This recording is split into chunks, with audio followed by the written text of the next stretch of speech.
کہ شکر سے نعمت بڑھ جاتی ہے، جیسا کہ 13واں سپارہ سورہ ابراہیم میں اللہ رب کریم نے فرمایا لئن شکرتم لازیدنکم ولئن کفرتم ان عذابی لشدید، کہ اگر تم شکر ادا کرو گے تو تمہاری نعمت مزید بڑھ جائے گی، اور اگر تم نے ناشکری کی تو پھر یاد رکھو ان عذابی لشدید، کہ میرا عذاب بڑا سخت ہے۔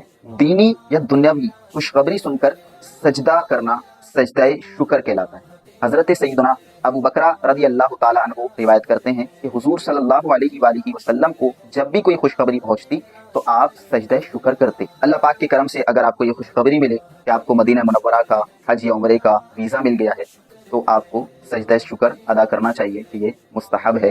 اے کاش کوئی آ کر کہہ دے میرے کانوں میں چل تجھ کو مدینے میں سرکار بلاتے ہیں۔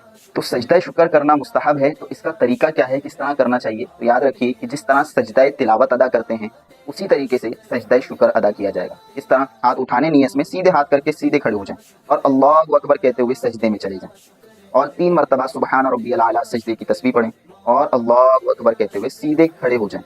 یہ جو دونوں مرتبہ کھڑے ہوئے، یہ دونوں مرتبہ کھڑے ہونا یہ مستحب ہے، اور جو آپ نے جاتے ہوئے اور کھڑے ہوتے ہوئے تکبیر کہی یہ سنت ہے۔ بہار شریعت کتاب میں لکھا ہے کہ شکر مثلا اولاد پیدا ہوئی یا مال پایا یا گمی ہوئی چیز واپس مل گئی یا مریض نے شفا پالی، مسافر واپس آ گیا، غرض کوئی بھی نعمت ہو سجدہ شکر کرنا چاہیے۔ آپ نے دیکھا ہوگا کہ جب بھی کرکٹ وغیرہ ہوتا ہے اور کھلاڑی بہت اچھا اس میں اپنی پرفارمنس کا اظہار کرتا ہے، وہ اللہ کے حضور سجدہ کرتا ہے، تو اس میں بس ایک بات کا خیال یہ رکھا جائے کہ سجدہ جب کیا جائے تو قبلے کی جانب رخ کر کے کیا جائے۔ باقی جو نماز کی شرائط ہیں ان کا پایا جانا بھی ضروری ہے، وہ سب اگر ہیں تو ان کی رعایت کرتے ہوئے سجدہ شکر کرنا بالکل صحیح ہے۔